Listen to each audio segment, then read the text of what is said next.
Começando a segunda aula do segundo ano sobre estruturas celulares básicas. Mas antes ficou aí um desafio, né?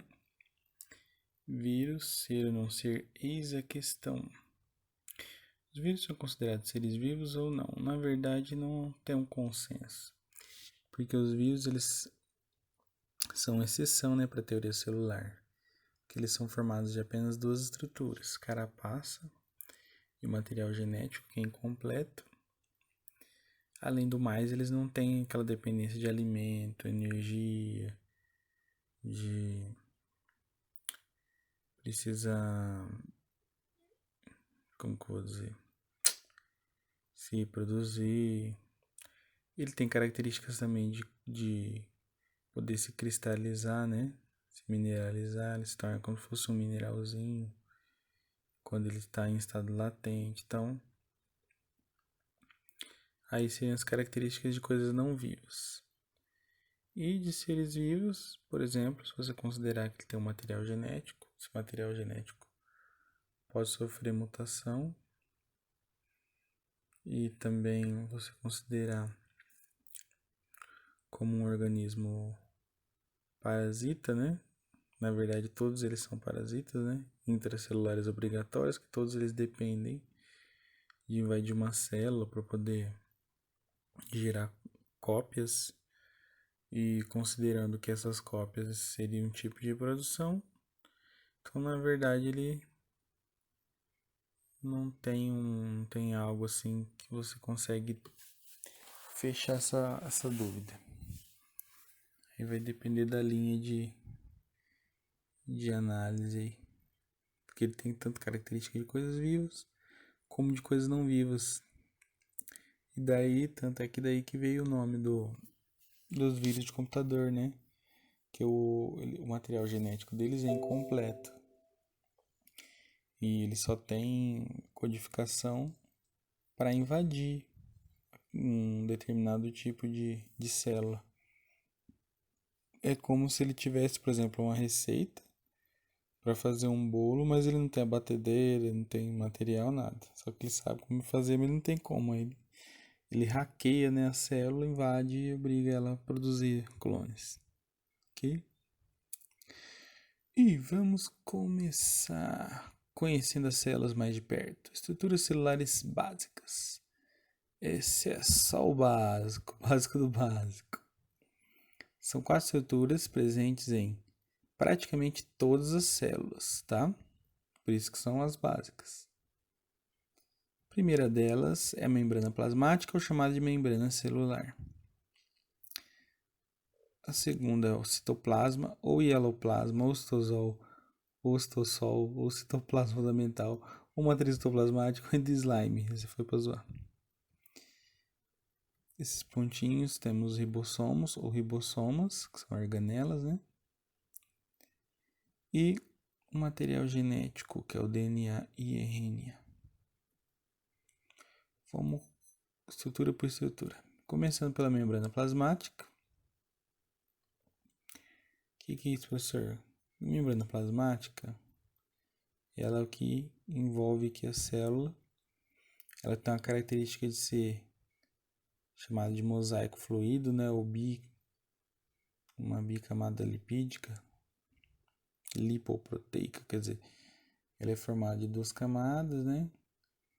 De proteínas e lipídios, gorduras. Uma parte é hidrofóbica, aqui no meio, quer dizer, como se fosse o óleo ou gordura, que ela não se liga à água, né? Se afasta da água. E dentro e fora é hidrofílica, para poder ter contato com o meio líquido, ok? Ao mesmo tempo que preserva a integridade da membrana. E ela é fluida, se você perfurar aqui essa membrana com uma agulha fininha e tirar ela retorna, né? Ela se reconstitui sem estourar. Ok, que eu acabei de falar, né? Então é isso aí.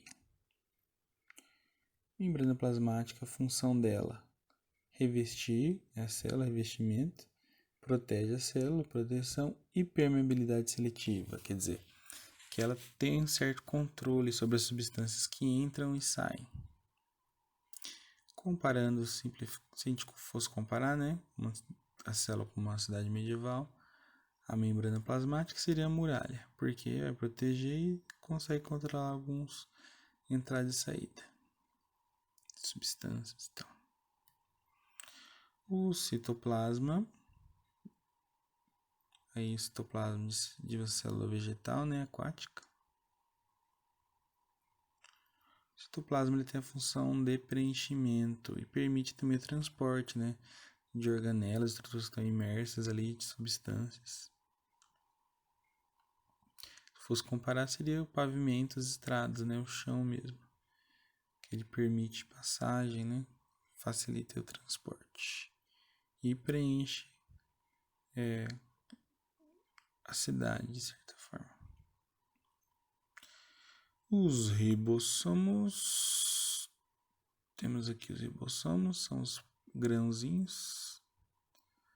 A função dele é produzir proteínas ou sintetizar, né, proteínas. Proteínas nada mais são do que como se fosse a matéria-prima, né, das estruturas da célula, como se fosse o tijolinho dessa cidade medieval aí.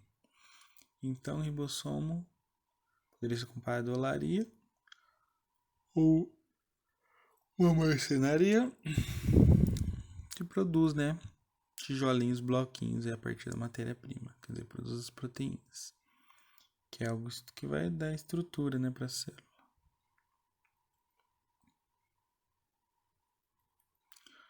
O material genético. Aí temos uma imagem de uma bactéria, microscópio eletrônico.